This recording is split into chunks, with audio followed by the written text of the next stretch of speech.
Hello and good afternoon. It is 12:30 on this Tuesday, November 4th. My name is Robin Key and welcome to KXII 12 News Now. We're here to give you your midday news update, so let's jump into your Texoma headlines. We're learning more about yet another Salina coach who was put on administrative leave. The district placed wrestling coach and geography teacher Neil Phillips on leave after learning of allegations of inappropriate conduct while he worked at nearby Melissa ISD. According to the Dallas Morning News, a video was posted on social media allegedly showing Phillips instructing freshmen on how to use an AI tool in a sexually inappropriate way. Melissa ISD says he resigned shortly after they began an investigation into the incident. Phillips then went to work at Salina High School, and Melissa schools say they gave a truthful and accurate reference to Salina's administration. Phillips makes it the fifth time a Salina school employee has been placed on leave or arrested in the past month. Trial is underway in Carter County for a man charged with a long list of child sex crimes. Joshua Quigley is accused of sexually abusing a minor family member beginning at an early age. Court records state Quigley and his wife Kayla allegedly recorded the abuse and distributed it on the instant messaging app Discord. Joshua is charged with 15 felonies, include lewd acts to a child and possession of child sex abuse material. A reward is now being offered for a suspect on the run in rural Texas after an officer-involved shooting on Sunday. Police say that 64-year-old Bobby Dennis shot the unnamed officer after an encounter in Jacksonville. He is currently still at large and considered armed and dangerous. Texas Governor Greg Abbott announced a $10,000 reward for information in the case. The officer is in stable condition after undergoing emergency surgery in Tyler. A police dog was also injured and is in stable condition at an emergency vet. Several children were injured after a school bus rolled over yesterday morning in East Texas. It happened south of Iowa, about 30 minutes north of East College Station. According to DPS, the driver had to swerve to avoid hitting an SUV that drifted into their lane, causing the bus to roll over into a ditch. 3 students and the driver had minor injuries and were taken to the hospital, but are expected to be okay. Another crash in Texas. This one was caught on camera. Now, here near San Antonio, an 18-wheeler hauling cars was stopped straddling the tracks, and then a train slammed into it. Let's see that again. Oh gosh. The driver did get out right before the crash. No one was hurt, and the train stayed on the tracks. All right, now today is Election Day in Texas, and there are 17 proposed amendments on the Texas Constitution up for consideration, many of which deal with tax cuts for businesses and homeowners, while others are codifying laws already set into the Constitution. Representative Shelley Luther encourages everyone to exercise their right to vote.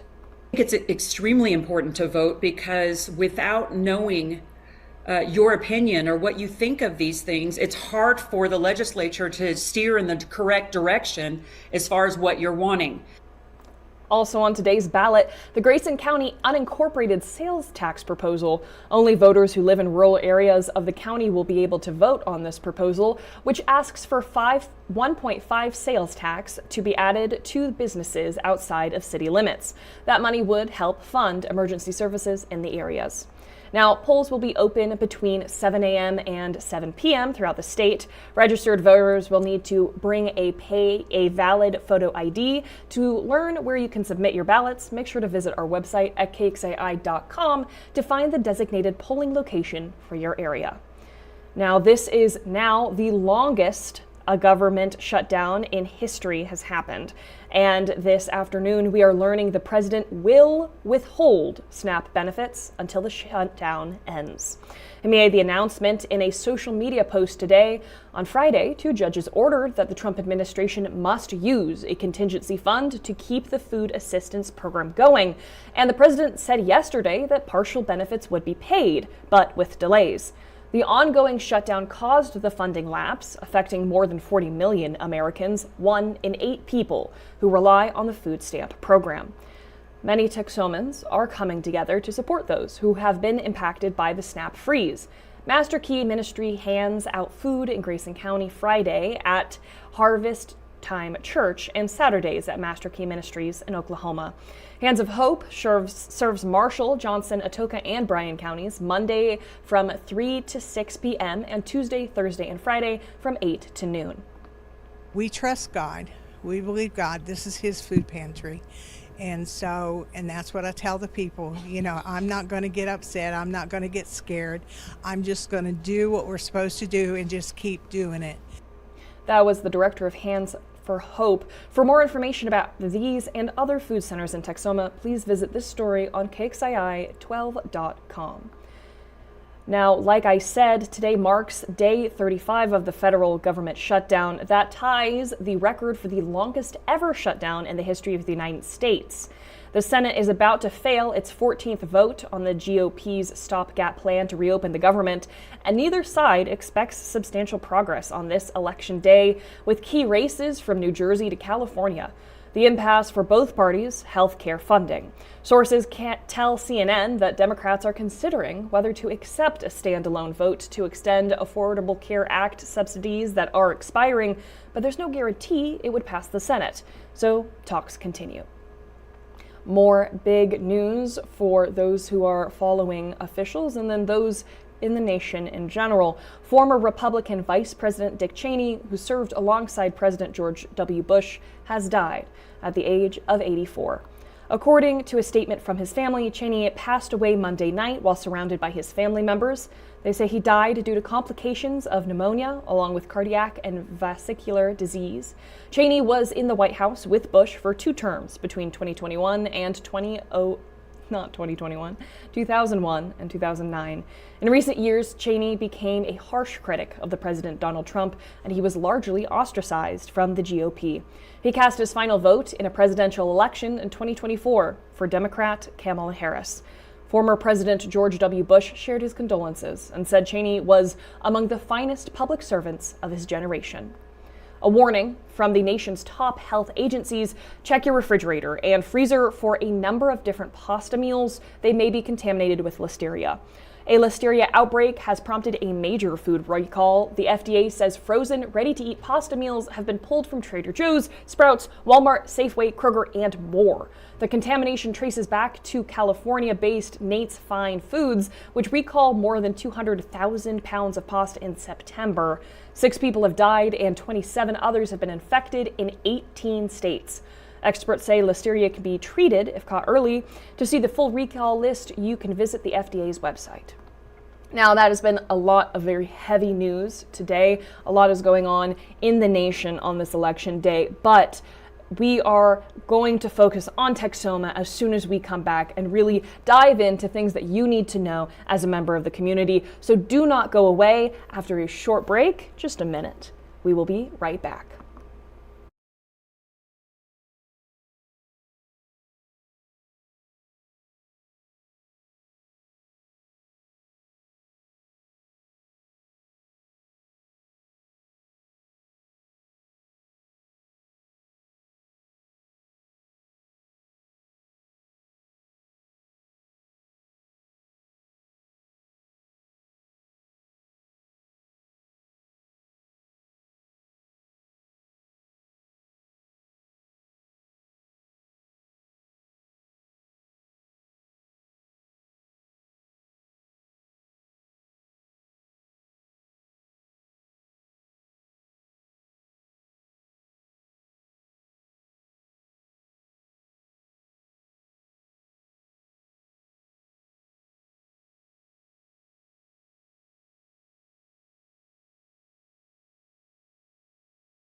Welcome back to KXII 12 News. Now we're jumping into our Texoma news with our Community Corner.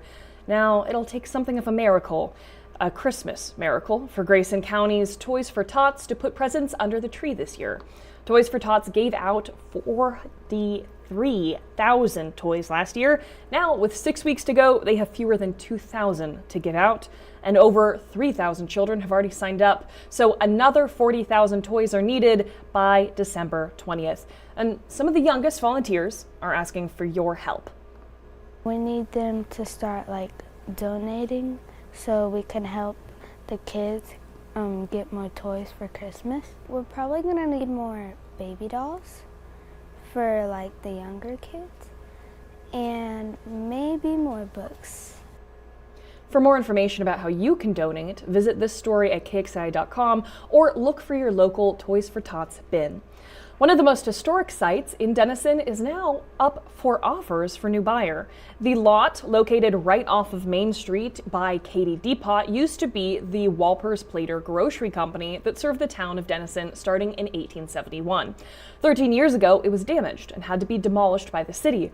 After years of planning, though, soon this site will be in the hands of someone new. It is binding the past with the vision for the future.